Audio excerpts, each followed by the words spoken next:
কাউকে কখনো হিংসা করবে না, কেউ কাউকে হিংসা করবে না। আমাদের মধ্যে হিংসা আছে না নাই? হিংসা আছে না নাই? আমরা একে অন্যকে হিংসা করি। একদল মুসলমান অন্য দল মুসলমানকে হিংসা করে, কেউ কারো ভালো দেখতে পারে না।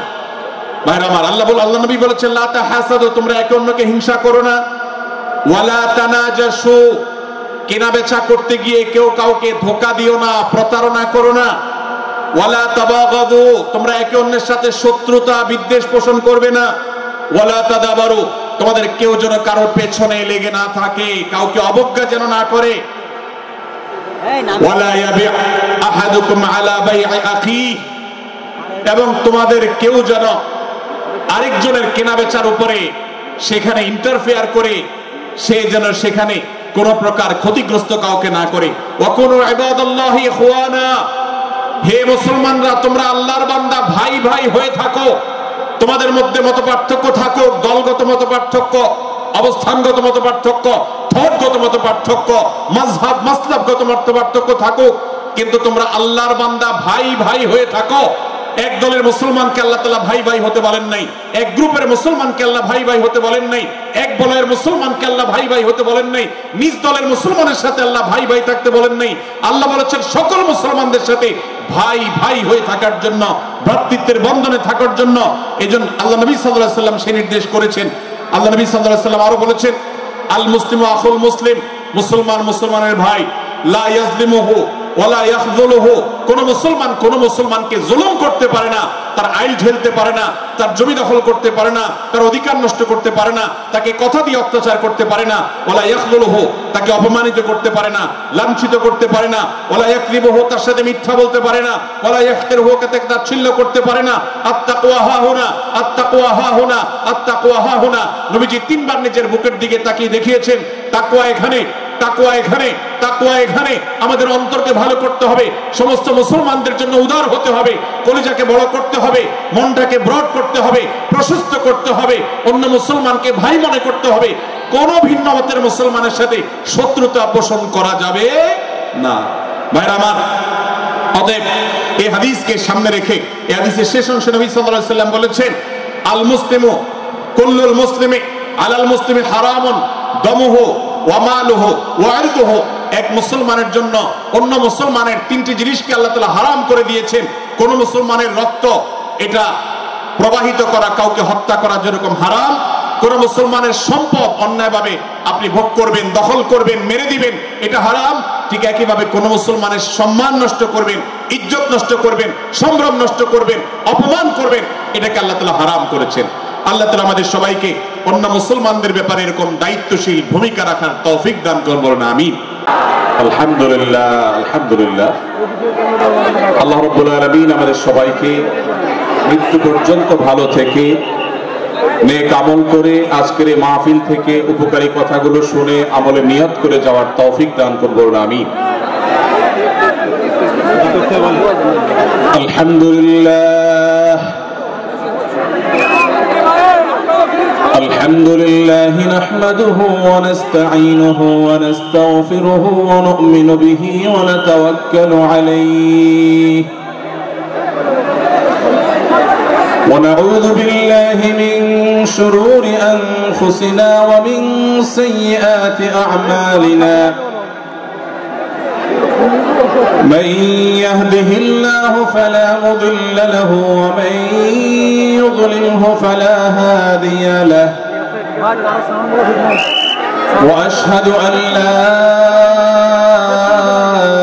إله إلا الله وحده لا شريك له وأشهد أن محمدا عبده ورسوله أرسله بالحق بشيرا ونذيرا وداعيا إلى الله بإذنه وسراجا منيرا أما بعد فقد قال الله تبارك وتعالى في كلامه المجيد وفرقانه الحميد أعوذ بالله من الشيطان الرجيم بسم الله الرحمن الرحيم يا أيها الذين آمنوا لا يسخر قوم من قوم عسى أن يكونوا خيرا منهم ولا نساء من نساء عسى أن يكن خيرا منهن ولا تلمزوا أنفسكم ولا تنابزوا بالألقاب بئس الإثم الفسوق بعد الإيمان ومن لم يتب فأولئك هم الظالمون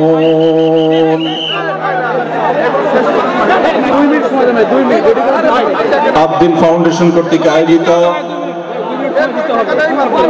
আজকের এই ঐতিহাসিক মাহফিলের সম্মানিত সভাপতি ওয়াজিবুল ইহতিরাম সম্মানিত উলামায়ে কেরাম, দূর দূরান্ত থেকে আগত, দেশের প্রত্যন্ত অঞ্চল থেকে আসা আমার প্রাণ প্রিয় দিন দরদি ভাইয়েরা এবং পর্দার আড়াল থেকে যে সমস্ত মা বোনরা আমাদের শুনছেন, সে সকল মা ও বোনেরা, আল্লাহ রাব্বুল আলামিন আমাদেরকে কোরআনে কারীম থেকে, নবী করিম সাল্লাল্লাহু আলাইহি সাল্লামের হাদিস থেকে গুরুত্বপূর্ণ বক্তব্য শোনার জন্য আজ আবদিন সকিনা মেডিকেল কলেজ হসপিটালের এই বিশাল মাঠে সমবেত হওয়ার তৌফিক দিয়েছেন। সেজন্য রব্বি করিমের কাছে আমরা শুকরিয়া জানাই, আলহামদুলিল্লাহ। সম্মানিত উপস্থিতি, এই বিশাল বড় জনসমাগম, এই বিশাল বড় ওয়াজ মাহফিল, এই মাহফিলের শৃঙ্খলা রক্ষা করার জন্য এবং মাহফিলটিকে সুচারুরূপে শেষ পর্যন্ত সমাপ্ত করবার জন্য আমাদের প্রত্যেকের সহযোগিতা প্রয়োজন। আমরা অনেকেই বেশ নীরবে নিঃশব্দে আলোচনা শুনছি, আবার এর মধ্যে আশপাশ থেকে বিভিন্ন আওয়াজ শোনা যাচ্ছে। আমি আপনাদেরকে বিনীতভাবে অনুরোধ করতে চাই, সবাই নীরবতা অবলম্বন করুন এবং সবাই শৃঙ্খলা মেনটেন করে চলুন। আমরা কিছুটা অসুবিধা অনুভব করছি, হয়তো অনেকে দেখতে পাচ্ছি না, কিন্তু বিশাল বড় মনিটর আছে, অনেকগুলো মনিটর, এলইডি মনিটর রাখা আছে। অতএব আমরা যদি একটু ধৈর্য ধারণ করি, মনোযোগ দিয়ে কথা শুনি, তাহলে সেটা আমাদের উপকারে আসবে ইনশাআল্লাহ। আজকের এই মাহফিলে আসার আমাদের যে মূল উদ্দেশ্য, কোরআন এবং হাদিস থেকে আলো গ্রহণ করা, আমাদের জীবনকে কোরআনের আলোতে আলোকিত করা, আল্লাহ এবং তার রাসূল সাল্লাল্লাহু আলাইহি ওয়াসাল্লামের আদর্শে আমাদেরকে আদর্শবান হিসেবে গড়ে তোলা। আমরা সে আদর্শের সঠিক শিক্ষা গ্রহণ করবার প্রয়োজনে প্রত্যেকে ধৈর্য ধারণ করি, সবর করি এবং যে সমস্ত অসুবিধাগুলো আমাদের হচ্ছে, অনেকে দেখতে পাচ্ছেন না, সে অসুবিধাগুলো আজকের এই মাহফিলটি, এই মাঠের প্রথম মাহফিল। ইনশাআল্লাহ কর্তৃপক্ষ পরবর্তীতে এই মাহফিল যখন আয়োজন করবে, আমরা আশা করব তারা এবারের ভুলগুলো শুধরে নিয়ে পরবর্তীতে দর্শকদের কোনো অসুবিধা যেন না হয় সেই দিকটি তারা বিবেচনা করবেন। আমি আপনাদেরকে ধৈর্য ধারণ করার অনুরোধ করছি। আপনারা সবাই সবর করে, ধৈর্য ধারণ করে, নীরবে নিঃশব্দে আলোচনা শুনুন। আল্লাহ আমাদের সবাইকে তৌফিক দান করুন। আমাদের আশেপাশে যারা কথা বলছেন, যারা শব্দ করছেন, সে সমস্ত ভাইদেরকে আশেপাশে ভাইয়েরা অনুরোধ করে, অনুনয় বিনয় করে, শক্ত ভাষায় নয়, কোমলতার সাথে, বিনম্রতার সাথে অনুরোধ করে তাদেরকে আমরা করজোড় করে, অনুরোধ করে, রিকোয়েস্ট করে তাদেরকে আমরা নীরব করি, নিঃশব্দ করি এবং নীরবে ওয়াজ এবং আলোচনা শোনার পরিবেশ যেন তারা করেন, সেজন্য তাদেরকে সহযোগিতা করি। মাশাআল্লাহ, অনেকখানি নিস্তব্ধ হয়েছে, বাকি যে আওয়াজ হচ্ছে সেটাও আমরা বন্ধ করার চেষ্টা করি। কোরআনের মজলিসে, কোরআনের আলোচনার মজলিসে যদি বিশৃঙ্খলা করা হয়, আলোচনা করা হয়, কথাবার্তা বলা হয়, অন্যকে শুনতে অসুবিধা সৃষ্টি করা হয়, তাহলে সেটা আলাদা একটা গুনাহের কাজ, যেটা ওয়াজের প্যান্ডেলে বসে এই গুনাহের কাজ কোন অবস্থাতে আমরা করতে পারি না। সেজন্য আমরা আশা করব শেষ পর্যন্ত ইনশাআল্লাহ আজকে এই 3 দিন ব্যাপী তাফসীর কোরআন মাহফিলের শেষ দিন, একবারে শেষ মুহূর্ত পর্যন্ত আমরা নীরব নিস্তব্ধ হয়ে আলোচনা শুনবো। সারা দেশে যত শত সহস্র মাহফিল হচ্ছে, আজকের এই মাহফিল নানা কারণে অনন্য এবং একটা বিশেষ দৃষ্টান্ত স্থাপন করেছে। আজকের এই মাহফিলের অন্যতম বৈশিষ্ট্য হলো যে এই মাহফিলে গতানুগতিক মাহফিলগুলোর মতো গভীর রাত পর্যন্ত আলোচনা হয় না। এটি একটি ভালো দিক এবং একটি আদর্শ মাহফিলের অন্যতম পূর্ব শর্ত। গভীর রাত পর্যন্ত দূর দূরান্তে মাইক লাগিয়ে ওয়াজ মাহফিল আয়োজন করা কোন আদর্শ মাহফিলের চিত্র হতে পারে না। সেই বিচারে, সেই দৃষ্টিকোণ থেকে আব্দুল ফাউন্ডেশনের আজকের এই মাহফিলটি অত্যন্ত চমৎকার এবং অসাধারণ মাহফিল। কারণ এই মাহফিলের গত 2 দিনের খবর আমি নিয়েছি এবং আজকের দিন সম্পর্কে আমি জেনেছি যে গভীর রাত পর্যন্ত এবং দূর দূরান্ত পর্যন্ত মাইক লাগিয়ে মানুষকে ডিস্টার্ব করার মতো মাহফিল এখানে হচ্ছে না। এটি একটি ভালো দিক। দ্বিতীয়ত হলো, ওয়াজ মাহফিল থেকে শুধুমাত্র ওয়াজ বা আলোচনা নয়, এখান থেকে দ্বীনি বই পুস্তক, কোরআন এবং হাদিসের আলোকে রচিত যে সমস্ত ধর্মীয় বই পুস্তক আমাদের প্রয়োজন হয়, সেই সমস্ত বইয়ের প্রয়োজন মেটাবার জন্য আপনারা জানেন এখানে 20-25টি বুক স্টলের ব্যবস্থা করা হয়েছে। বিশাল বড় বই মেলার আয়োজন করা হয়েছে। অর্থাৎ জ্ঞান বিতরণের 2টি মাধ্যম এখানে একসঙ্গে পাওয়া যাচ্ছে। আমরা কোরআন থেকে আলোচনা শুনছি, আবার কোরআন হাদিসের আলোকে রচিত বই পুস্তক আমরা সাথে নিয়ে যেতে পারছি। এটিও এই মাহফিলের একটি বিশেষ বৈশিষ্ট্য। তৃতীয়ত হলো, আমাদের মা বোনদের প্রবেশ পথ, তাদের অবস্থান, এগুলোকে এতটাই স্বতন্ত্র করা হয়েছে, এতটাই এগুলোকে সেপারেট করা হয়েছে যে সেগুলো তাদের প্রাইভেসি, তাদের পর্দার যে বিধিবিধান, তাদের যে ব্যক্তিত্ব, তাদের যে অন্যান্য দিকগুলো আছে সেগুলোকে খুব ভালোভাবে মেনটেন করা হচ্ছে। এটিও একটি আদর্শ মাহফিলের গুরুত্বপূর্ণ দিক। আজকাল অনেক ওয়াজ মাহফিলে মা বোনদের জন্য ওয়াজ শোনার ব্যবস্থা রাখা হয়, কিন্তু সেই সমস্ত ওয়াজ মাহফিলে মা বোনদের পর্দা সুন্দরভাবে সুচারুরূপে তারা আসা এবং নিরাপত্তার সাথে আবার ফিরে যাওয়ার মতো পৃথক আসা যাওয়ার রাস্তা ইত্যাদির ব্যবস্থা করা হয় না, যা বহুবিধ ফিতনার কারণ হয়ে থাকে। আজকের এই মাহফিলটিতে সেই দৃষ্টিকোণ থেকে একটি অনন্য দৃষ্টান্ত স্থাপিত হয়েছে যে মা বোনদের জন্য পৃথক ওয়াজ শোনার ব্যবস্থা এবং রাস্তাঘাট পৃথক, যাতে করে তারা তাদের সেই পর্দার বিধিবিধানগুলো মেনটেন করে চলতে পারেন। এই জন্য আমি কর্তৃপক্ষকে বিশেষভাবে ধন্যবাদ দিতে চাই। সেই সাথে আজকের একটা মাহফিলের সম্পূর্ণ নতুন দিক যুক্ত হয়েছে, যেটা আপনারা দেখেছেন, তা হলো প্রত্যেক আলোচক আলোচনা করার আগে তার বায়োগ্রাফি পেশ করা হচ্ছে, তার জীবন বৃত্তান্ত পেশ করা হচ্ছে এবং সংক্ষেপে তার সম্পর্কে ধারণা দেওয়া হচ্ছে। এটি একটা চমৎকার দিক এবং আমার জানা মতে বাংলাদেশের যে কোনো মাহফিলে এটি প্রথম দৃষ্টান্ত। সেই সাথে এই মাহফিলে আগত আমাদের সম্মানিত দর্শক শ্রোতা মণ্ডলীর জন্য প্রাথমিক চিকিৎসা সম্পর্কে যেন তারা ধারণা নিতে পারেন, সেজন্য অনেকগুলো বুথ করা হয়েছে। এই বুথগুলো থেকে একজন মানুষ তার প্রাথমিক স্বাস্থ্য, এটার পরীক্ষা নিরীক্ষা বা নিজের চিকিৎসা সম্পর্কে স্টেপ কিভাবে নেবেন সে সম্পর্কে আদ্দিন সকিনা মেডিকেল কলেজের তরফ থেকে একটি বিশেষ আয়োজন হলো, যে বিশেষ ক্যাম্প এবং বুথ করে করে আমাদের দর্শক শ্রোতাকে এই দিক থেকে বিশেষ সার্ভিস দেওয়া হচ্ছে। পর্যাপ্ত টয়লেটের ব্যবস্থা করার কথা আমি শুনতে পেরেছি, জানতে পেরেছি, এবং বক্তাদের, আলোচকদের বিভিন্ন উক্তি সম্বলিত ফেস্টুন আমি দেখেছি, যেটা অত্যন্ত নতুন একটা দিক। যদিও সেখানে বক্তাদের ছবি না থাকলে, প্রিন্টেড ছবি না থাকলে সেটা ভালো ছিল। আমি আশা করব কর্তৃপক্ষ সেটি পরবর্তীতে খেয়াল রাখবেন। সেই সাথে আমি একটি বিশেষ অনুরোধ তাদেরকে করেছি, তা হলো এই 3 দিন ব্যাপী তাফসীর কোরআন মাহফিলে আলোচকগণ কোরআন এবং হাদিস থেকে যে সমস্ত আলোচনা বক্তব্য পেশ করেছেন এবং করবেন, তার সবগুলোর সামারি একটি স্মারক গ্রন্থ আকারে যদি প্রকাশ করা হয়, একটি স্মারক পুস্তিকা আকারে প্রকাশ করার পর যদি বিতরণ করা হয়, তাহলে মাহফিলটি হারিয়ে যাবে না, মাহফিলটি আমাদের ঘরে ঘরে থেকে যাবে, আমাদের জীবনকে আলোকিত করবে। আমি আশা করব ওয়াজ মাহফিল, যেটি এই দেশের সবচেয়ে প্রাচীনতম কালচারের অন্যতম, এদেশের সবচেয়ে শক্তিশালী সংস্কৃতির অন্যতম হলো ওয়াজ মাহফিল। এই ওয়াজ মাহফিলগুলো আদর্শ ওয়াজ মাহফিলে পরিণত হবে। এই ওয়াজ মাহফিলগুলো মানুষের বিরক্তির কারণ হবে না। শহর এলাকায় রাত বিরাতে গভীর রাত পর্যন্ত দূর দূরান্তে মাইক লাগিয়ে মানুষের দুর্ভোগ সৃষ্টির কারণ হবে না, উচ্চ শব্দ দিয়ে মানুষকে বিরক্ত করার কারণ হবে না মাহফিলগুলো। আমরা যদি আদর্শ ওয়াজ মাহফিলের দৃষ্টান্ত স্থাপন করতে পারি, তাহলে এই দেশ কোরআনের আলোয় আলোকিত হবে, হাদিসের আলোকে আলোকিত হবে, আমাদের ঘরগুলো আলোকিত হবে দ্বীনের নূর এবং আলো দ্বারায়। আল্লাহ রাব্বুল আলামিন আমাদের সবাইকে কোরআন এবং হাদিসের আলো থেকে আলোকিত হওয়ার তৌফিক দান করুন। আজকের এই মাহফিলে আমরা যেরকম সবাই সমবেত হয়েছি, মাশাআল্লাহ চরম নীরব নিস্তব্ধ পরিবেশে সবাই পিনপতন নীরব হয়ে এই মুহূর্তে কথা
তাদেরকে, তোমাদের মধ্যে বাবাকে, সন্তানকে বলা হলো যে অমুক বাবা অমুক সন্তান, তখন নির্দেশনা দেওয়া হলো যে সন্তান তার হাঁটা এবং চলার মধ্য দিয়ে এই বিনয়ের প্রকাশ ঘটাতে হবে, আনুগত্যের প্রকাশ ঘটাতে হবে, সম্মান এবং শ্রদ্ধার প্রদর্শন করতে হবে, যার মধ্য দিয়ে বোঝা যায় যে কে সন্তান আর কে বাবা, এটার জন্য জিজ্ঞেস করতে না হয়।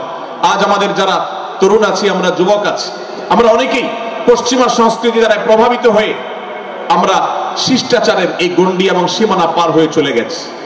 কোরআন আমাদেরকে শিষ্টাচারের শিক্ষা দিচ্ছে যে আমরা সিনিয়রদের সামনে বিনয়ের সাথে আচরণ করব, তাদের সামনে সামনে চলা থেকে বিরত থাকব, যথাসম্ভব তাদেরকে অনুসরণ করার চেষ্টা করব, তাদের সাথে কথা হবে, তাদের আগ বেড়ে কথা হবে না, তাদের কোনো জিজ্ঞাসা থাকলে সেটার উত্তর হবে বিনয়ের সাথে। এই শিষ্টাচারের শিক্ষা আমাদেরকে দেওয়া হয়েছে। এবং একইভাবে সূরা হুজুরাতের প্রথম বার্তার মধ্যে নবী সাল্লাল্লাহু আলাইহি ওয়াসাল্লামের সাথে আরেকটি শিষ্টাচার শেখানো হয়েছে, তা হলো আল্লাহ রাব্বুল আলামিন আমাদের কণ্ঠকে, আমাদের আওয়াজকে, আমাদের কথাকে নবী সাল্লাল্লাহু আলাইহি ওয়াসাল্লামের কথার চাইতে যেন আগ বেড়ে না যায়, তার চাইতে যেন উঁচু কণ্ঠে আমরা কথা না বলি, তার চাইতে যেন উচ্চ স্বরে কথা না বলি, সেই শিক্ষা দিয়েছেন, সেই শিষ্টাচারের শিক্ষা আমাদেরকে দেওয়া হয়েছে। ভাইরা আমার, প্রিয় নবী সাল্লাল্লাহু আলাইহি ওয়াসাল্লামের সাহাবীরা নবী সাল্লাল্লাহু আলাইহি ওয়াসাল্লামের প্রতি আদব এবং শিষ্টাচার এত বেশি প্রদর্শন করতেন যে নবী করিম সাল্লাল্লাহু আলাইহি ওয়াসাল্লামের প্রতি এই শিষ্টাচারের কথা যখন বলা হয়, সাহাবীরা অনেকে নবী করিম সাল্লাল্লাহু আলাইহি ওয়াসাল্লামের সাথে কথা বলতে রীতিমতো ইতস্তত বোধ করছিলেন যে কিভাবে কথা বলবো, না জানে জোরে হয়ে যায় এবং তাতে না জানে আমি বেয়াদবের কাতারে শামিল হয়ে যাই, শিষ্টাচার বহির্ভূত কাজ করে ফেলি। এবং আল্লাহ তাআলা যে সতর্কীকরণ করেছেন সূরা হুজুরাতের এই 1 থেকে 5 নম্বর আয়াতের মধ্যে, তার আওতায় আমি না জানে পড়ে যাই। তখন সাহাবায়ে কেরাম বিনয় এবং বিনম্রতা অবলম্বন করেছেন এবং তারা একরকম বিপাকে পড়ে গেছেন। এতটা তারা সভ্য ছিলেন, এতটা তারা নম্র ছিলেন, এতটা তারা বিনম্র আচরণ করতেন নবীজির সাথে। ভাইরা আমার, এই বিষয়টিও আমরা শুধুমাত্র আমাদের প্রিয় নবীজির জন্য নয়, এটি আমাদের মা বাবা, আমাদের সম্মানের পাত্র যারা আছেন, আমাদের বয়সে যারা সিনিয়র আছেন, তাদের সামনে কথা বলার সময় আমরা মেনটেন করে চলবো, অর্থাৎ আমরা উচ্চ কণ্ঠে তাদের সামনে কথা বলবো না। এই মাহফিলে এখনো শত শত হাজারো মানুষ হয়তো এমন আছেন যারা মায়ের সামনে, বাবার সামনে, বড় ভাইয়ের সামনে, শিক্ষকের সামনে, সিনিয়রদের সামনে, মুরব্বীদের সামনে, ওলামাদের সামনে উচ্চ কণ্ঠে কথা বলেন। প্রিয় ভাইরা আমার, আমরা মুসলমানদের সন্তান, আমরা মুহাম্মদ সাল্লাল্লাহু আলাইহি সাল্লামের উম্মত, আমরা আবু বকর, ওমর, ওসমান, আলী রাদিয়াল্লাহু আজমাইনের অনুসারী, আমরা কোরআনের অনুসারী। কোরআনের অনুসারী কখনো বেয়াদব হতে পারে? কোরআনের অনুসারী কখনো বেয়াদব হতে পারে? কোরআন যে শিষ্টাচারের শিক্ষা দিয়েছে, এই শিক্ষা আজ আমাদের মধ্যে ধারণ করতে হবে, আমাদের সন্তানদের শেখাতে হবে, আমাদের ঘরে ঘরে এই শিক্ষা চর্চা করতে হবে, আমাদের সমাজে এটিকে প্রতিষ্ঠিত করতে হবে।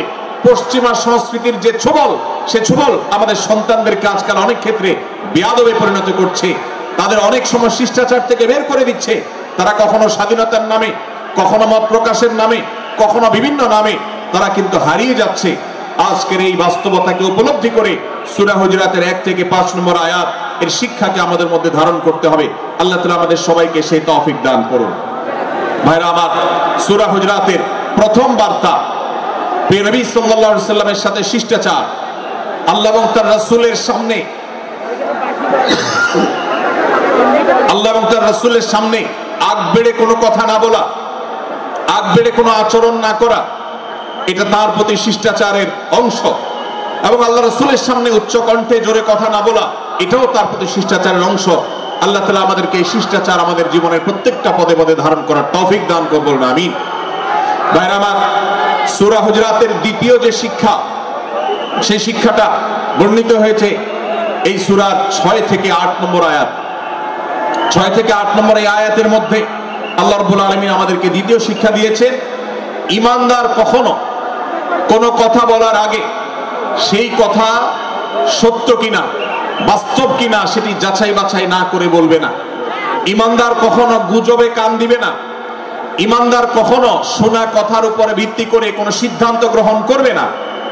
এই শিক্ষাটাও আজকের বাস্তবতার আলোকে আমাদের সমাজের জন্য অত্যন্ত গুরুত্বপূর্ণ এবং প্রয়োজনীয়। প্রিয় ভাইরা আমার, আমাদের চতুর্পাশে যদি আমরা তাকাই, আমরা দেখতে পাবো সোশ্যাল মিডিয়াতে, ফেসবুকে আজকাল কোনো তথ্য উপাত্ত পেলে সেটার পরখ করা ছাড়া, যাচাই বাছাই করা ছাড়া, সত্য অসত্য নিরূপণ করা ছাড়া আমরা অনেকে সেটার প্রচার প্রচারণায় নেমে যাই, আমরা অনেকে সেটার শেয়ার দেওয়া শুরু করে দিই, আমরা অনেকে এটার উপর ভিত্তি করে অনেককে নিন্দা মন্দ করা শুরু করে দিই।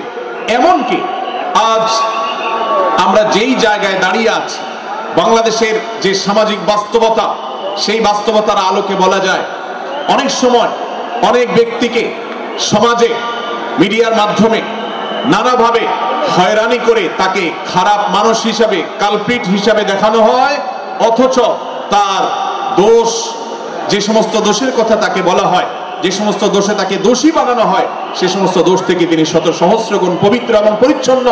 ভাইরা আমার, আজকের এই বাস্তবতায় আমাদেরকে বিশেষ করে লক্ষ্য রাখতে হবে যে আমরা যেই কোনো মূল্যে, যেই কোনো ভাবে যেন কোনো প্রকার গুজবে কান না দেই, আমরা যেন গুজব থেকে বেঁচে থাকি। আল্লাহ তাআলা আমাদেরকে তৌফিক দান করুন। ভাই, এদিকে অনেক বেশি বাঁশির আওয়াজ শোনা যাচ্ছে। স্বেচ্ছাসেবকরা বাঁশির আওয়াজ দেওয়া ছাড়া আপনারা ভলান্টিয়ারি করুন। এত বেশি বাঁশির আওয়াজ আসছে যে কথা বলা কঠিন হয়ে যাচ্ছে। অনুগ্রহ করে বাঁশির আওয়াজ কম করে আপনারা ভলান্টিয়ারি করুন। এখন অনেক বাঁশির আওয়াজ শোনা যাচ্ছে, বাঁশির আওয়াজগুলো বন্ধ করুন। মাশাআল্লাহ, এখন বন্ধ হয়েছে। আমরা মেহেরবানি করে বাম পাশের থেকে কিছুটা আওয়াজ পাচ্ছি, একটু নীরব নিস্তব্ধ হওয়ার জন্য অনুরোধ করছি। একটু নীরব নিস্তব্ধ না হলে কথা বলা যাবে না। অনুগ্রহ করে আমরা একটু সহযোগিতা করি এবং সবাই নীরব থাকি। ভলান্টিয়াররা অপ্রয়োজনে বাঁশির আওয়াজ দিবেন না, অপ্রয়োজনে বাঁশির আওয়াজ দিবেন না।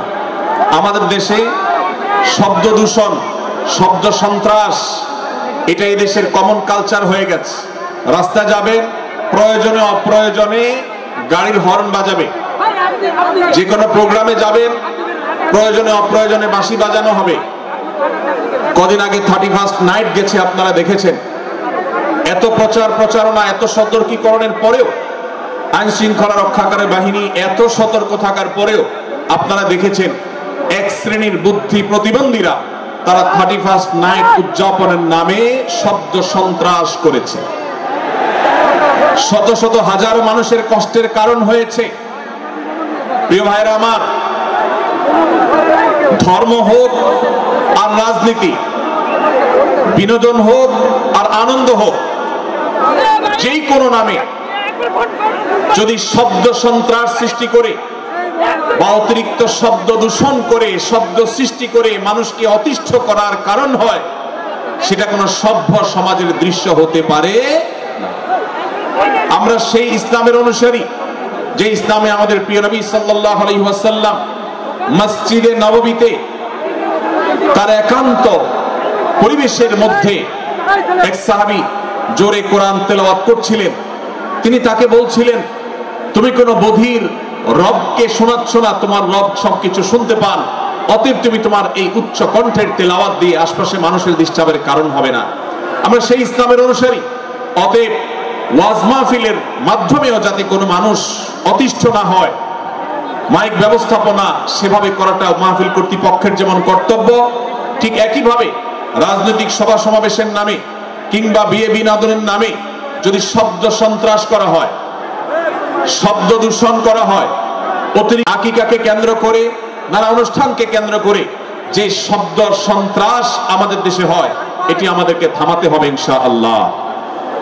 আমরা যদি সবাই সজাগ হয়ে যাই, আমরা যদি সবাই সতর্ক হয়ে সচেতন হই, ইনশাআল্লাহ এই যে শব্দ দিয়ে মানুষকে কষ্ট দেওয়ার অপসংস্কৃতি, বিশেষ করে ভিনদেশী যে অপসংস্কৃতি আমদানি করা হয়েছে, এই অত্যাচার এদেশে থামাতে হবে ইনশাআল্লাহ। আল্লাহ আমাদের সবাইকে তৌফিক দান করুন। ভাইরা আমার, আমরা আমাদের আশেপাশে কোনো তরুণরা যদি এরকম শব্দ করে, গান বাজিয়ে অন্য মানুষকে অতিষ্ঠ করে, ঈদের সময় দেখা যায় বিশেষ করে সে সমস্ত যুবকদেরকে কাউন্সিলিং করতে হবে, তাদেরকে বোঝাতে হবে যে তোমার আনন্দ কখনো আরেকজনের বেদনার কারণ হতে পারে না। বহু হার্টের রোগী আছেন, বহু অসুস্থ মানুষ আছেন, বহু ছোট শিশু আছে যাদের কষ্টের কারণ হয়। বিধায় আমরা কখনো আমাদের শব্দ দিয়ে কাউকে কষ্ট হতে দিব না। আল্লাহ আমাদের সবাইকে তৌফিক দান করুন। মাশাআল্লাহ, অনেকটা নীরব নিস্তব্ধ হয়েছে। আমি যে জায়গাটা ছিলাম আমরা সেখানে ফিরে যাই। সূরা হুজুরাতের দ্বিতীয় শিক্ষার কথা বলছিলাম ভাইরা। 6 থেকে 8 নম্বর আয়াত যদি আপনি পাঠ করেন সূরা হুজুরাতের, আপনি দেখতে পাবেন সেখানে আল্লাহ রাব্বুল আলামিন ঈমানদারদেরকে যেই কোনো সংবাদ, যে কোনো তথ্য, বিশেষ করে অনির্ভরযোগ্য সূত্র থেকে যখন পাবে, ফাসিক থেকে যখন শুনবে, যার ভিতরে আল্লাহর ভয় নাই সেরকম মানুষ থেকে যখন পাবে, সেই সংবাদ তথ্য উপাত্ত যাচাই করা ছাড়া সেই সংবাদ যেন বলে না বেড়ায়। আপনি শহরে যান কিংবা গ্রামে, শিক্ষিত দেখুন কিংবা অশিক্ষিত, সর্বশ্রেণীর মানুষের মধ্যে আজ এই ব্যাধি দেখতে পাবেন চরম আকার ধারণ করেছে। কারোর ব্যাপারে কোনো নেগেটিভ কথা শুনেছেন, কোনো মন্দ কথা শুনেছেন, সে কথার প্রচার প্রচারণা শুরু করে দেন। সেটা কি সঠিক কিনা, সেটা কি সত্য কিনা, সেটা কি যথার্থ কিনা, সেটা কোনো প্রপাগান্ডা কিনা, সেটা কোনো মিথ্যাচার কিনা, সেটা কোনো গুজব কিনা, এটা যাচাই করার প্রয়োজন অনুভব করে না।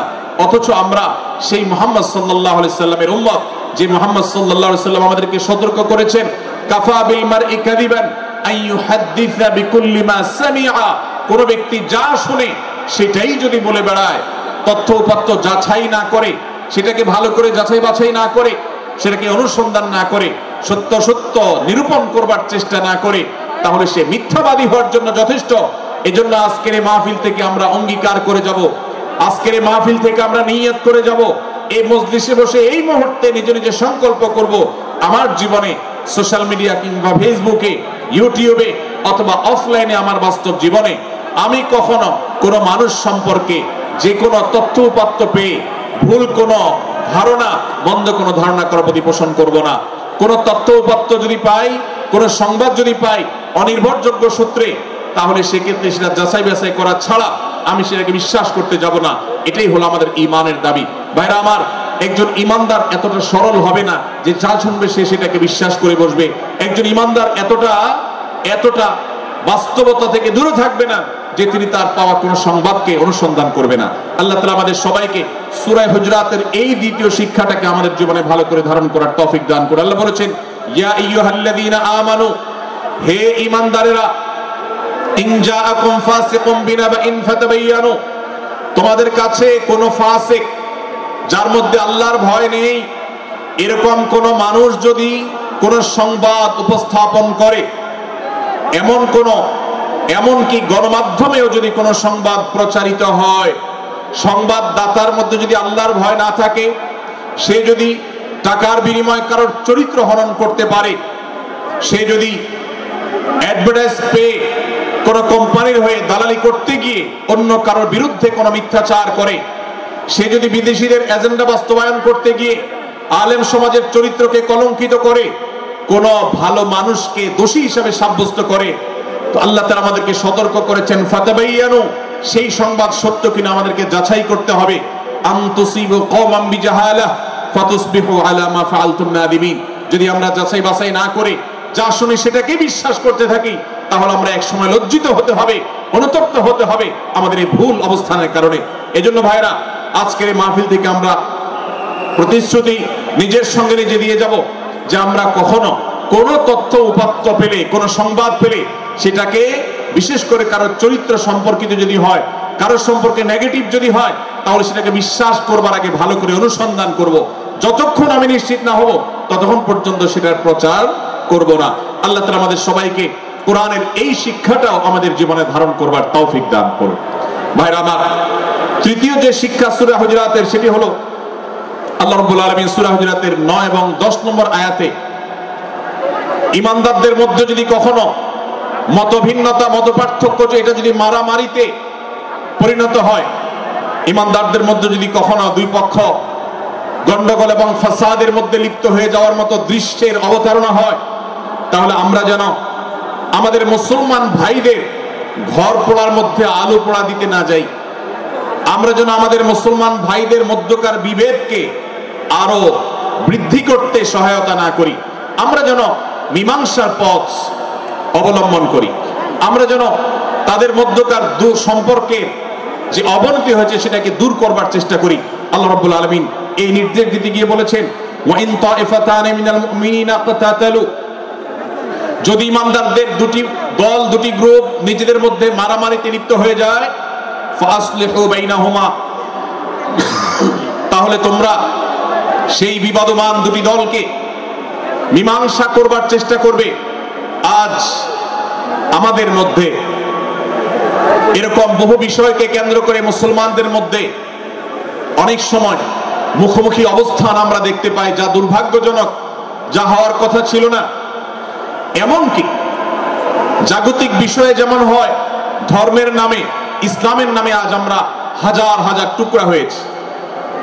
আজ গোটা বিশ্বে আমাদের মুসলমানদের যে অবস্থান দুর্বল হয়েছে, এর অন্যতম প্রধান কারণ হলো আমাদের অনৈক্য। আমরা যদি আজ আহলে কিবলা, আহলে সুন্নাহ ওয়াল জামাআতের অনুসারীরা নানান মত এবং পথের অনুসারী হওয়া সত্ত্বেও, নানান থট এবং পন্থার অনুসারী হওয়া সত্ত্বেও আমরা যদি মৌলিক বিষয়গুলোর উপর সবাই ঐক্যবদ্ধ থাকতাম, আমরা যদি আল্লাহ তাআলার দেওয়া ইত্তিহাদ মাল ইখতিলাফ, বৈচিত্র্যময় ঐক্য, বিভিন্ন বিষয়ে মতভিন্ন থাকা সত্ত্বেও মৌলিক বিষয়ে ঐক্যমতে আমরা যদি থাকতে পারতাম, আমাদের মধ্যে যদি মুসলিম ভ্রাতৃত্ববোধ থাকতো, আমাদের মধ্যে যদি বলয় ভিত্তিক যে দেয়াল আর প্রাচীরগুলো আছে সেগুলো যদি না থাকতো, তাহলে আজ বাংলাদেশের বাস্তবতা হলো, বাংলাদেশে আল্লাহর কোরআন, আল্লাহ রাসূল সাল্লাল্লাহু আলাইহি ওয়াসাল্লামের হাদিসের আলোকে বাংলাদেশ আজ অটোমেটিক পরিচালিত হতো, ঠিক কিনা বলেন? আমরা যদি আজ ঐক্যবদ্ধ থাকতাম, তাহলে এদেশে হাতে গোনা যাবে এরকম স্বল্প সংখ্যক নাস্তিকেরা, ইসলাম এবং মুসলমানদের শত্রুরা, তারা আমাদেরকে নিয়ে তারা আজ যে খেলা খেলছে, আমাদেরকে যে তারা শাসন করছে, আমাদেরকে যে তারা তাদের অধীনস্থ করে রাখছে, আমাদের উপরে যে আজ ভিনদেশী কালচার চাপিয়ে দিচ্ছে, আমাদের উপরে তারা যে আজ কর্তৃত্ব করছে, আমাদেরকে আজ টুকরা টুকরা করছে, এই দুঃসাহস তারা কোনোদিন দেখাতে পারতো না যদি আমরা ঐক্যবদ্ধ থাকতাম। ভাইরা আমার, এই জন্য আমরা সব বিষয়ে সবাই একমত হব না। আজকের এই মাহফিলে যত মানুষ এসেছেন সবাই সব বিষয়ে একমত নন। এমনকি আজকের এই মাহফিল কর্তৃপক্ষ যে আয়োজন করছেন 3 দিন ব্যাপী, এই মাহফিলে আপনারা দেখেছেন এখানে কওমি এবং আলিয়া উভয় জায়গা থেকে বক্তা নির্বাচন করা হয়েছে, অসাধারণ সমন্বয় করা হয়েছে। এটি একটি ঐক্যের বার্তা। আমরা আশা করব মাঠ পর্যায়ে আমরা যারা কাজ করব, আমরা প্রত্যেকে আমাদের অন্য মতের, ভিন্ন মতের যে সমস্ত মুসলমান ভাইরা আছেন, তার সাথে আপনার কোনো থটগত মত পার্থক্য থাকতে পারে, চিন্তাগত কোনো ভিন্ন মত থাকতে পারে, কিন্তু দিন শেষে তিনি আপনার মুসলমান ভাই। তার আল্লাহ আর আপনার আল্লাহ এক, তার রাসূল এবং আপনার রাসূল এক, তার কিবলা এবং আপনার কিবলা এক, তার কোরআন আর আপনার কোরআন এক, তার নামাজ আর আপনার নামাজ এক, তার রোজা আর আপনার রোজা এক, তার যাকাত এবং আপনার যাকাত এক, তার সাথে আপনার মোটা এবং মৌলিক বিষয়ে কোনো মত পার্থক্য নাই। অতএব ছোটখাটো বিষয়কে কেন্দ্র করে আপনি যদি তাকে আপনার প্রতিপক্ষ মনে করেন, আপনি যদি তাকে আপনার শত্রু মনে করেন, এটা হবে আপনার ইসলামের জন্য, আপনার জন্য, এদেশের মুসলমানদের জন্য সবচেয়ে বড় ভুল। ভাইরা আমার, হারদুই হযরত আশরাফ আলী থানভী রহমাতুল্লাহ আলাইহির সর্বশেষ খলিফা আবুল হক সাহেব রহমাতুল্লাহ আলাইহি বলতেন, दीन के हर काम करने वालों को रफीक समझो, फरीक न समझो। যারাই আল্লাহর দ্বীনকে বুলন্দ করবার জন্য, যারাই আল্লাহর দ্বীনকে সেবা দেওয়ার জন্য, খেদমত করার জন্য কাজ করছে, তার পদ্ধতি তোমার থেকে ভিন্নতর হতে পারে। তাকে তুমি তোমার বন্ধু মনে করো, সহযাত্রী মনে করো, পথযাত্রী মনে করো, সহযোদ্ধা মনে করো, তোমার প্রতিপক্ষ মনে করবে না। প্রিয় ভাইরা আমার, আজ বাংলাদেশে ইসলাম যতটা পিছিয়ে আছে তার প্রধান কারণ হলো আমাদের অনৈক্য। আজ আমরা যদি আমাদের মধ্যকার যে সমস্ত দেয়াল এবং প্রাচীরগুলো, অদৃশ্য প্রাচীরগুলো উঠে আছে, যেগুলো আমাদের মুসলিম ভ্রাতৃত্বকে ভেঙে খান খান করে দিয়েছে, টুকরো টুকরো করে দিয়েছে, যদি আজ আমরা সে সমস্ত অদৃশ্য প্রাচীরগুলো দূরে সরাতে পারতাম, আমার ভিন্ন মতের ভাইকে যদি আমার ভাই মনে করতে পারতাম, তার যদি আমি কল্যাণকামী হতে পারতাম, আল্লাহর কোরআনের ঘোষণা অনুযায়ী এই মুসলমানদের ঐক্যবদ্ধ শক্তিকে দমাবার শক্তি পৃথিবীর কারোর নাই, কারোর নাই, কারোর নাই। আজ আমার ভাইয়েরা ফিলিস্তিনে মার খাচ্ছে, যদি আজ গোটা বিশ্বের মুসলমানরা আমরা ফিলিস্তিনের মুসলমানদের উদ্ধারের ব্যাপারে ঐক্যবদ্ধ থাকতাম, ফিলিস্তিনের মুসলমানের দিকে চোখ তুলে তাকাবার শক্তি বিশ্বের কোনো কাফেরদের থাকতো না। আজ যদি আমরা আমাদের মুসলমান নির্যাতিত ভাইদের ব্যাপারে সারা বিশ্বের মুসলমানরা ঐক্যবদ্ধ অবস্থান গ্রহণ করতে পারতাম, মুসলমানের দিকে চোখ তুলে তাকাবার শক্তি বিশ্বের কোনো কারোর থাকতো না। ভাইরা আমার, গোটা বিশ্বে ঐক্য প্রতিষ্ঠা করা আপনার আমার মতো সাধারণ মানুষের দ্বারা হয়তো সম্ভবপর হবে না, কিন্তু আমরা যারা মাঠ পর্যায়ে কাজ করছি, আমি আপনাদেরকে করজোড় করে অনুরোধ করতে চাই, আমি জানি আপনার এলাকাতে, আপনার মহল্লাতে আপনার সাথে অন্য মুসলমান ভাইদের অনেক ক্ষেত্রে মতভিন্নতা আছে। সেটা রাজনৈতিক দৃষ্টিভঙ্গির ক্ষেত্রে হতে পারে, সেটা ধর্মীয় থট এবং মানহাজ মাযহাব মাসলাকগতভাবে হতে পারে, সেটা অন্য কোন ইস্যু ভিত্তিক মত পার্থক্য হতে পারে। আল্লাহর জন্য, আল্লাহর ওয়াস্তে, আল্লাহর ওই আয়াতকে মেনে আমল করার চেষ্টা করি আমরা। আল্লাহ বলেছেন ওয়া'তাসিমু বিহাবলিল্লাহি জামিআন ওয়া লা তাফাররাকু, তোমরা আল্লাহর রশিকে সবাই ঐক্যবদ্ধভাবে আঁকড়ে করে ধরো, ঐক্যবদ্ধভাবে আল্লাহর রশিকে আঁকড়ে ধরো, তোমরা পরস্পর বিচ্ছিন্ন হয়ে যেও না। আমরা অনেক ফরজের কথা শুনেছি, নামাজ রোজা ফরজ আমরা জানি, বাবা মার প্রতি সদ্ব্যবহার করার ফরজের কথা আমরা জানি, আত্মীয়তার সাথে সুসম্পর্ক, আত্মীয়তার বন্ধন রক্ষার কথা আমরা জানি, ফরজ হওয়ার কথা জানি, কিন্তু মুসলমানদের ঐক্যবদ্ধ থাকতে হবে এই ফরজের কথা আমরা অনেকেই জানি না। ভাইরা আমার, মুসলমানদেরকে আল্লাহ রাব্বুল আলামিন ঐক্যবদ্ধ থাকার নির্দেশ দিয়েছেন। এই ঐক্যটা এর মানে এই নয় যে সবাই এক মতের হয়ে যাবে সব বিষয়ে। বিভিন্ন বিষয়ে আমাদের মধ্যে মত পার্থক্য থাকবে, তারপরে আমরা একে অন্যের সহযোদ্ধা হব, সহযাত্রী হব, আমরা একে অন্যের কল্যাণকামী হব, একে অন্যের ভালো চাইবো। আমার ভিন্ন মতের মুসলমানের কোনো ক্ষতিতে আমি খুশি হব না, তার ক্ষতিতে আমি কষ্ট পাবো, তার সাফল্যকে আমি এনজয় করব, আনন্দিত হব।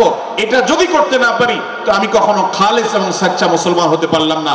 আল্লাহ তাআলা আমাদের অন্তরগুলোকে উদার করে দিন, ব্রড করে দিন, প্রশস্ত করে দিন, বড় করে দিন, উম্মার ঐক্যের প্রয়াসী হওয়ার তৌফিক দান করবো না আমি। ভাইরা আমার, আমরা মহল্লায় মহল্লায়, এলাকায় এলাকায়, মসজিদে মসজিদে, আমাদের নিজস্ব বলয়ে, নিজস্ব অঙ্গনে আমরা চেষ্টা করব ভিন্ন ভিন্ন মতের মুসলিম ভাইকেও আমার ভাই হিসাবে আঁকড়ে ধরার, আপন করার। ডক্টর খন্দকার আব্দুল্লাহ জাহাঙ্গীর রাহিমাহুল্লাহ এই অঞ্চলের সন্তান।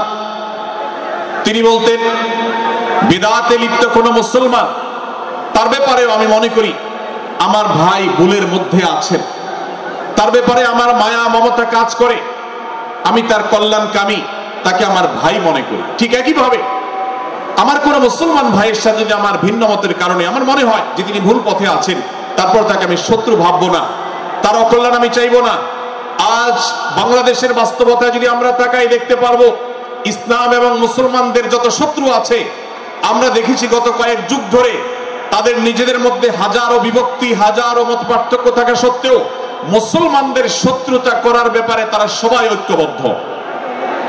অথচ আমরা মুসলমানরা আমাদের আল্লাহ, আমাদের রাসূল, আমাদের কোরআন, আমাদের কিবলা, আমাদের সবকিছু এক হওয়া সত্ত্বেও ছোটখাটো বিষয়কে নিয়ে আমরা আমাদের মধ্যকার বিভেদের প্রাচীরগুলোকে দাঁড় করিয়ে রেখেছি, যার কারণে আমরা গোটা বিশ্বে যেমন মার খাচ্ছি, আমাদের এই প্রিয় মাতৃভূমিতেও আমরা সংখ্যায় সবচেয়ে বেশি হয়েও আমরা কালচারালি মাইনরিটি হয়ে আছি, সংস্কৃতিতে আমরা সংখ্যালঘু হয়ে আছি। সব ক্ষেত্রে আমাদেরকে ইগনোর করা হয়। 4 লক্ষ মসজিদের দেশে 4 লক্ষ ইমাম আছেন, 4 লক্ষ মুয়াজ্জিন আছেন। এই মসজিদগুলো এদেশে, এর নেটওয়ার্ক যতটা শক্তিশালী, এদেশের সকল রাজনৈতিক দলগুলোর নেটওয়ার্ককে যদি একত্র করা হয়, মসজিদগুলোর মতো এতটা শক্তিশালী নেটওয়ার্ক এদেশের সমাজে নাই। কিন্তু উলামা ইকরামকে ইগনোর করা হয়, মুসলমানদের ইগনোর করা হয়। এদেশের আইনে কোরআন এবং সুন্নাহ, এদেশের মুসলমানদের ধ্যান ধারণাকে কখনো বিবেচনায় আনা হয় না। এই যে মুসলমানদের আজ দুরবস্থা, এর অন্যতম প্রধান কারণ হলো আমাদের হাজার হাজার ভাগে বিভক্তি। এই বিভক্তির দেয়ালগুলোকে তুলতে হবে কি হবে না? যদি হয় তাহলে আপনি নিজে থেকে শুরু করে দিন। আপনি যেই মতই লালন করেন না কেন, আপনার ভিন্ন মতের মুসলমানকে আপনি ভাই মনে করবেন, তার সাথে বুক মিলাতে আপনার কষ্ট হবে না, তার সাথে বসতে আপনার অসুবিধা হবে না। ভিন্ন মতের আলেম, এক মতের আলেম আরেক মতের আলেমের সাথে বসতে অসুবিধা হবে না। এক মতের অনুসারী আরেক মতের অনুসারীকে ভাই বলতে অসুবিধা হবে না। আমরা সোশ্যাল মিডিয়াতে নিজেদের মধ্যে কামড়াকামড়ি করব না, নিজেদের মধ্যে আমরা ঝগড়া বিবাদ করব না। এবং যদি কেউ বিবাদে লিপ্ত হয়, সূরা হুজুরাতের 9 এবং 10 নম্বর আয়াতের শিক্ষা বলছে, মুসলমানদের মধ্যে দুটি দল যদি মারামারিতে লিপ্ত হয়, তুমি সেখানে গিয়ে খোঁচাখুচি করে মারামারি বানানোর তো প্রশ্নই ওঠে না। বরং আল্লাহ বলছেন যে ফাসলিহু বাইনাহুমা, তাদের উভয়ের মধ্যে মীমাংসা করবার জন্য তুমি উদ্যোক্তা হও, তুমি উদ্যোগী হও। ভাইরা আমার, আমরা অনেকেই হয়তো জেনে থাকবো মিথ্যা এটা আল্লাহর জমিনের সবচেয়ে বড় জঘন্য অপরাধগুলোর মধ্যে থেকে একটি। একজন মুসলমান কোন অবস্থাতে মিথ্যা বলতে পারে না, কিন্তু কোন মুসলমান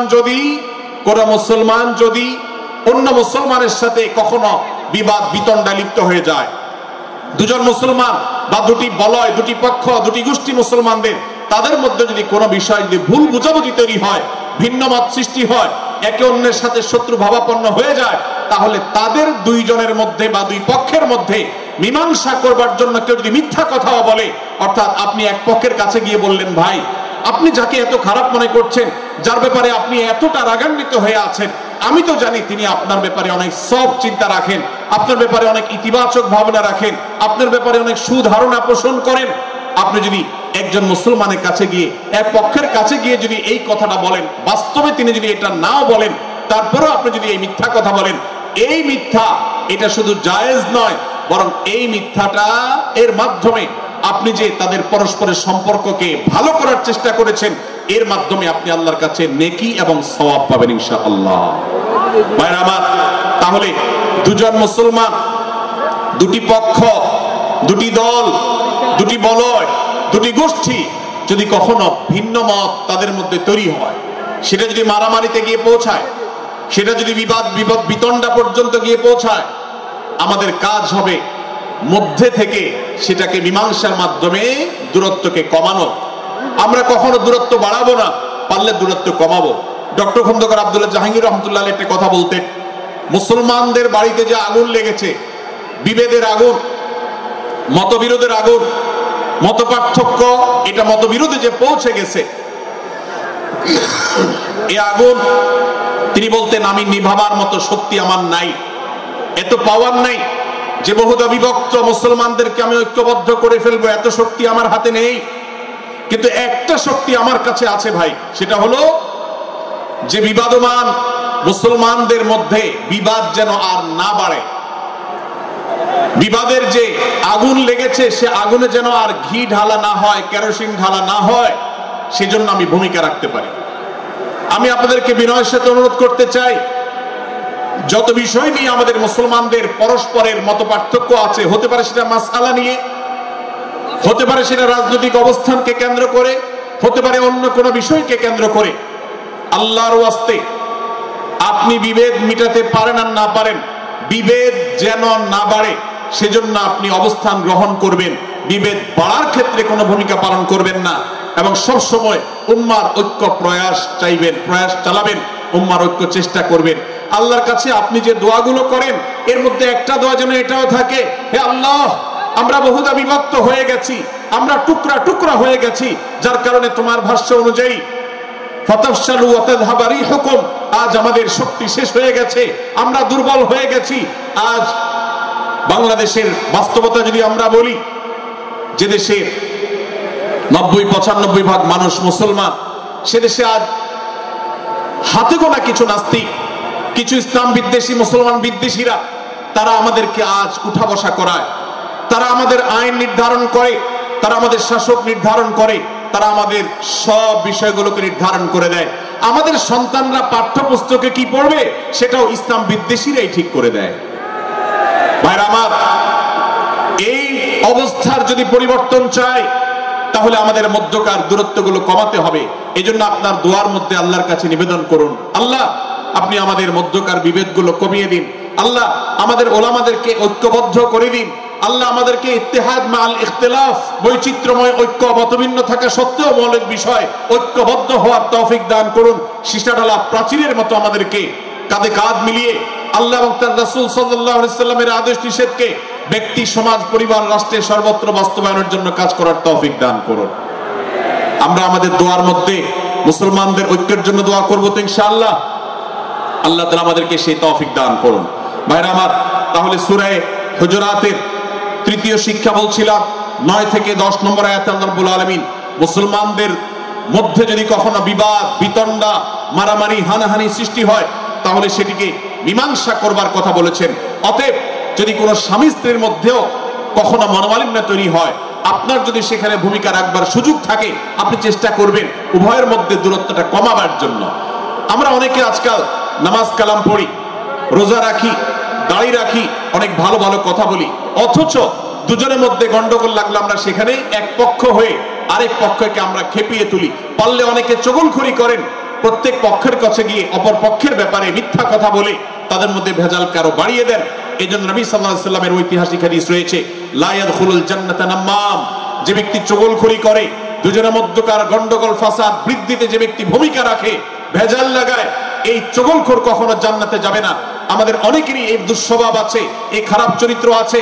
সূরা হুজুরাত এই যেন আমাদের আজকের যে সমাজ বাস্তবতা আছে, আমাদের যে ব্যাধি আছে ব্যক্তিগত পর্যায়ে, আমাদের পরিবারের সমাজের সর্বত্র যে ব্যাধিগুলো ছেয়ে গেছে, সূরা হুজুরাতের প্রতিটি আয়াত যেন সেই ব্যাধির সবচেয়ে বড় মহৌষধ, সেটা যেন সবচেয়ে বড় প্রতিষেধক, সেটা যেন সবচেয়ে বড় সমাধান।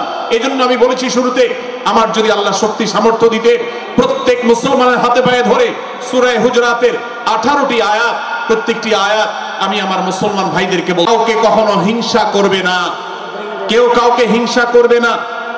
আমাদের মধ্যে হিংসা আছে না নাই? হিংসা আছে না নাই? আমরা একে অন্যকে হিংসা করি। একদল মুসলমান অন্য দল মুসলমানকে হিংসা করে, কেউ কারো ভালো দেখতে পারে না। ভাইরা আমার, আল্লাহ নবী বলেছেন, লা তাহাসাদু, তোমরা একে অন্যকে হিংসা করো না। ওয়ালা তানাজাসু, কেনা বেচা করতে গিয়ে কেউ কাউকে ধোঁকা দিও না, প্রতারণা করো না। ওয়ালা তাবাগাদু, তোমরা একে অন্যের সাথে শত্রুতা বিদ্বেষ পোষণ করবে না। ওয়ালা তাদাবারু, তোমাদের কেউ যেন কারোর পেছনে লেগে না থাকে, কাউকে অবজ্ঞা যেন না করে। ওয়ালা ইয়াবি আহাদুকুম আলা বাই'i আখি, এবং তোমাদের কেউ যেন আরেকজনের কেনা বেচার উপরে সেখানে ইন্টারফেয়ার করে, সে যেন সেখানে কোন প্রকার ক্ষতিগ্রস্ত কাউকে না করে। ওয়াকুনু ইবাদাল্লাহি ইখওয়ানা, হে মুসলমানরা তোমরা আল্লাহর বান্দা, ভাই ভাই হয়ে থাকো। তোমাদের মধ্যে মত পার্থক্য থাকুক, দলগত মত পার্থক্য, অবস্থানগত মত পার্থক্য, থটগত মত পার্থক্য, মাযহাব মাসলাকগত মত পার্থক্য থাকুক, কিন্তু তোমরা আল্লাহর বান্দা, ভাই ভাই হয়ে থাকো। এক দলের মুসলমানকে আল্লাহ তাআলা ভাই ভাই হতে বলেন নাই, এক গ্রুপের মুসলমানকে আল্লাহ ভাই ভাই হতে বলেন নাই, এক দলের মুসলমানকে আল্লাহ ভাই ভাই হতে বলেন নাই, নিজ দলের মুসলমানের সাথে আল্লাহ ভাই ভাই থাকতে বলেন নাই। আল্লাহ বলেছেন সকল মুসলমানদের সাথে ভাই ভাই হয়ে থাকার জন্য, ভ্রাতৃত্বের বন্ধনে থাকার জন্য। এজন্য আল্লাহ নবী সাল্লাল্লাহু আলাইহি ওয়াসাল্লাম সেই নির্দেশ করেছেন। আল্লাহ নবী সাল্লাল্লাহু আলাইহি ওয়াসাল্লাম আরো বলেছেন, আল মুসলিমু আখুল মুসলিম, মুসলমান মুসলমানের ভাই, লা ইয়াজলিমুহু ওয়ালা ইয়াখযুলুহু, কোন মুসলমান কোন মুসলমানকে জুলুম করতে পারে না, তার আইল ঝেলতে পারে না, তার জমি দখল করতে পারে না, তার অধিকার নষ্ট করতে পারে না, তাকে কথা দিয়ে অত্যাচার করতে পারে না। ওয়ালা ইয়াখযুলুহু, তাকে অপমানিত করতে পারে না, লাঞ্ছিত করতে পারে না। ওয়ালা ইয়াকযিবুহু, তার সাথে মিথ্যা বলতে পারে না। ওয়ালা ইয়াহকিরুহু, তাকে তাচ্ছিল্য করতে পারে না। আত্তাকওয়া হাহুনা, আত্তাকওয়া হাহুনা, আত্তাকওয়া হাহুনা। নবীজি তিনবার নিজের বুকের দিকে তাকিয়ে দেখিয়েছেন, তাকওয়া এখানে, তাকওয়া এখানে, তাকওয়া এখানে। আমাদের অন্তরকে ভালো করতে হবে, সমস্ত মুসলমানদের জন্য উদার হতে হবে, কলিজাকে বড় করতে হবে, মনটাকে ব্রড করতে হবে, প্রশস্ত করতে হবে, অন্য মুসলমানকে ভাই মনে করতে হবে। কোন ভিন্ন মতের মুসলমানের সাথে শত্রুতা পোষণ করা যাবে না। ভাইরা আমার, অতএব এই হাদিসকে সামনে রেখে, এই হাদিসের শেষ অংশে নবী সাল্লাল্লাহু আলাইহি ওয়াসাল্লাম বলেছেন, আল মুসলিমু কুল্লুল মুসলিমি আলাল মুসলিমি হারামুন দামুহু ওয়া মালুহু ওয়া ইরদুহু। এক মুসলমানের জন্য অন্য মুসলমানের তিনটি জিনিসকে আল্লাহ তাআলা হারাম করে দিয়েছেন। কোন মুসলমানের রক্ত এটা প্রবাহিত করা, কাউকে হত্যা করা যেরকম হারাম, কোন মুসলমানের সম্পদ অন্যায়ভাবে আপনি ভোগ করবেন, দখল করবেন, মেরে দিবেন, এটা হারাম। ঠিক একইভাবে কোন মুসলমানের সম্মান নষ্ট করবেন, ইজ্জত নষ্ট করবেন, সম্ভ্রম নষ্ট করবেন, অপমান করবেন, এটাকে আল্লাহ তাআলা হারাম করেছেন। আল্লাহ তাআলা আমাদের সবাইকে অন্য মুসলমানদের ব্যাপারে এরকম দায়িত্বশীল ভূমিকা রাখার তৌফিক দান করুন, বলুন আমিন। ভাইরা আমার, সূরা হুজুরাতের 4 নম্বর আয়াতের এই শিক্ষাকে ধারণ করে আমরা কারোর প্রতি ব্যঙ্গাত্মক আচরণ করব না। অনেক মুসলমান আছেন অন্য মুসলমানদের নাম ধরে ধরে বিদ্রুপ ব্যঙ্গ করেন, নাম বিকৃত করেন। অনেক সময় আমরা রসিকতা করেও আমাদের অনেকের নাম বিকৃত করি। আল্লাহ সুবহানাহু ওয়া তাআলা এটাকে হারাম করেছেন। এমনকি নবী সাল্লাল্লাহু আলাইহি ওয়াসাল্লাম বলেছেন, লা তাকুল লিকাসিরিন ইয়া কাসিরু, কোন খাটো বা বেটে মানুষকে হে বেটে, হে খাটো এরকম বলে ডেকো না। নবী সাল্লাল্লাহু আলাইহি ওয়াসাল্লাম বলেছেন, এভাবে ডাকলে তিনি অপমানিত হন। আল্লাহ তাকে এভাবে সৃষ্টি করেছেন। আমরা অনেক সময় দেখা যায় একে অন্যকে খোঁচা মারতে গিয়ে তার গায়ের রং কালো হলে, তিনি দেখতে আকারে ছোট হলে তাকে আমরা ব্যঙ্গ করি, বিদ্রুপ করি, তাকে আমরা তাচ্ছিল্য করি, তাকে আমরা অপমান করি, তাকে আমরা অপদস্থ করি। ভাইরা আমার, এটা আমাদের জন্য হারাম। আমি আবার বলছি, চুরি হারাম আমরা জানি, ডাকাতি হারাম আমরা জানি, আমরা অন্যান্য হারামের কথা জানি, কিন্তু এই যে এক মুসলমান অন্য মুসলমানের অধিকার নষ্ট করা হারাম, এটা আমরা জানি না। এক মুসলমান অন্য মুসলমানের নাম বিকৃত করা হারাম, এটা আমরা জানি না। এই ব্যাপারেও আমরা দেখেছি যে আমরা যারা ইসলামের দাওয়াতের কথা বলি, কোরআন হাদিসের কথা বলি, তারাও দেখা যায় সোশ্যাল মিডিয়াতে, ফেসবুকে একদল মুসলমান অন্য দলে মুসলমানদেরকে নানা বাজে উক্তি দিয়ে ডাকাডাকি করে, বিকৃত নামে ডাকে, বিকৃত উপাধি দেয়, খারাপ কথা বলে, অমুকের দালাল তমুকের দালাল ইত্যাদি ধারণা করে কথা বলে। এই কাজগুলো হারাম, এগুলো আমরা কখনো করব না। 5 নম্বর যে শিক্ষা আছে সূরা হুজুরাতে, সেটা হলো 12 নম্বর আয়াতে আল্লাহ রাব্বুল আলামিন এখানে কুধারণা করাকে হারাম করেছেন, মন্দ ধারণা করতে আল্লাহ তাআলা নিষেধ করেছেন, এবং গীবত করতে, পেছনে লাগতে নিষেধ করেছেন। ভাইরা আমার, এই একটি আয়াত অর্থাৎ সূরা হুজুরাতের 12 নম্বর আয়াত, এই আয়াতটি শিক্ষা ধারণ করে যদি আমরা আমাদেরকে শুধরাতে পারি, সংশোধন করতে পারি, তাহলে ইসলামের মেইন যে কাজগুলো আছে, ঈমানকে বিশুদ্ধ করা এবং শিরক মুক্ত ঈমান আনা, 5 ওয়াক্ত নামাজ পড়ার পর, বান্দার হক আদায়ের পর, এই আয়াতটির পর আমল করলে আপনার জান্নাতে যাওয়ার সবচেয়ে বড় বাধা দূর হয়ে যাবে ইনশাআল্লাহ। ভাইরা আমার, যে আয়াতে আল্লাহ তাআলা আমাদেরকে কারো প্রতি মন্দ ধারণা করতে নিষেধ করেছেন, গীবত করতে নিষেধ করেছেন, কারো পেছনে লাগালাই করতে নিষেধ করেছেন, সেই আয়াতে আল্লাহ রাব্বুল আলামিন বলেছেন, ইয়া আইয়ুহাল্লাযীনা আমানু ইজতানিবু কাসীরাম মিনায-যন্ন, হে ঈমানদারেরা, হে মুসলমানরা, তোমরা কারোর প্রতি ধারণা, মন্দ ধারণা তোমরা করো না, এটা থেকে বিরত থাকো। অনেক ধারণা অর্থাৎ মন্দ ধারণা, এটা গুনাহ, এটা থেকে বিরত থাকো। ইন্না বা'দায-যন্নি ইসম, কারণ কিছু কিছু ধারণা অর্থাৎ যেগুলো মানুষের সম্পর্কে কোন তথ্য উপাত্ত ছাড়া নিছক ধারণা প্রসূত মন্দ ধারণা করা হয়, সেগুলো গুনাহের কারণ, সেগুলো অপরাধের কারণ, সেগুলো কবিরা গুনাহ, সেগুলো পাপাচার, সেগুলো আল্লাহর অসন্তুষ্টির কারণ, সেগুলো আল্লাহর অবাধ্যতার কারণ। এজন্য ভাই, কারোর প্রতি মন্দ ধারণা করা যাবে না। এক্ষেত্রে আমি জানি আমাদের ব্যক্তিগত পর্যায়ে কারোর ব্যাপারে কোনো কিছু কথা উঠেছে অথবা সামান্য একটু সন্দেহ তৈরি হয়েছে, আমরা তার চরিত্র নিয়ে টানাটানি করি। আমরা জানি না একজন মুসলমানের চরিত্রের মূল্য কত বড়। আমার কাছে সুস্পষ্ট প্রমাণ আসার আগ পর্যন্ত কোনো মুসলমানের চরিত্র নিয়ে আমার ব্লেম করবার কোনো অধিকার আমার নাই। এই জন্য একজন মুসলমান কখনো কারোর প্রতি কুধারণা করবে না, মন্দ ধারণা পোষণ করবে না, খারাপ ধারণা পোষণ করবে না। আল্লাহ তাআলা আমাদেরকে এবং মুসলমানের সম্পর্কে খারাপ ধারণা করা থেকে বেঁচে থাকার তৌফিক দান করুন। ভাইরা আমার, কিছুটা বিশৃঙ্খলা দেখা যাচ্ছে, আমরা আপনাদেরকে বিনীতভাবে অনুরোধ করতে চাই, অনুগ্রহ করে সবাই বসে পড়ুন। যারা দাঁড়িয়ে আছেন তারা একটু বসে পড়ুন, সবাই যার যার দায়িত্বে বসে যান। আপনি আরেকজনের চিন্তা না করে আপনি একটু বসে যান। ভলান্টিয়ার ভাইরা, প্যান্ডেলের ভেতরে পেছনে কি হচ্ছে আপনারা একটু দেখুন।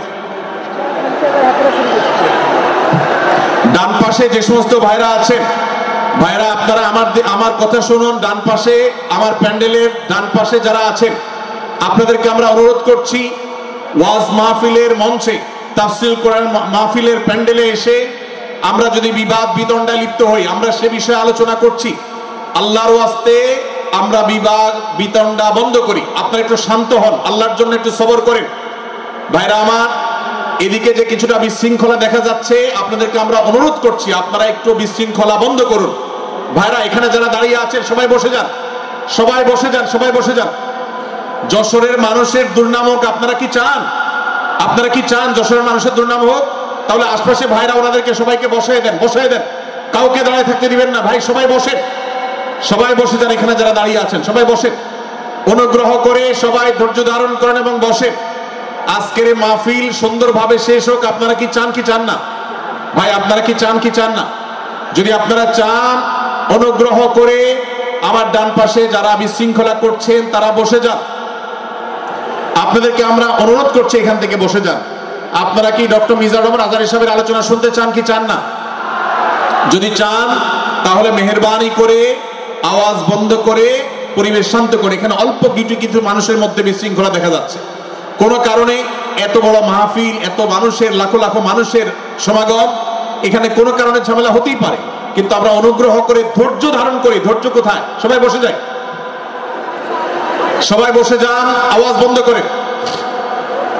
ভলান্টিয়ার ভাইরা এদিকে বিনয়ের সাথে মানুষদেরকে বসানোর জন্য চেষ্টা করেন। আশপাশের যারা আছেন বসে, তারা দাঁড়ানো ভাইদেরকে হাতে পায়ে ধরে বসান, সবাই সবাইকে টান দিয়ে বসান। ভাই এই পাশে যারা বিশৃঙ্খল আচরণ করছেন তারা আপনারা একটু বসেন। আপনারা যদি বিশৃঙ্খল আচরণ না থামান তাহলে সেক্ষেত্রে মাহফিল সুন্দরভাবে শেষ করা যাবে না। আমার আলোচনার শেষের দিকে আমরা আলোচনা শেষ করে এশার নামাজ পড়বো, তারপরে আমাদের শেষ অধিবেশন হবে ইনশাআল্লাহ।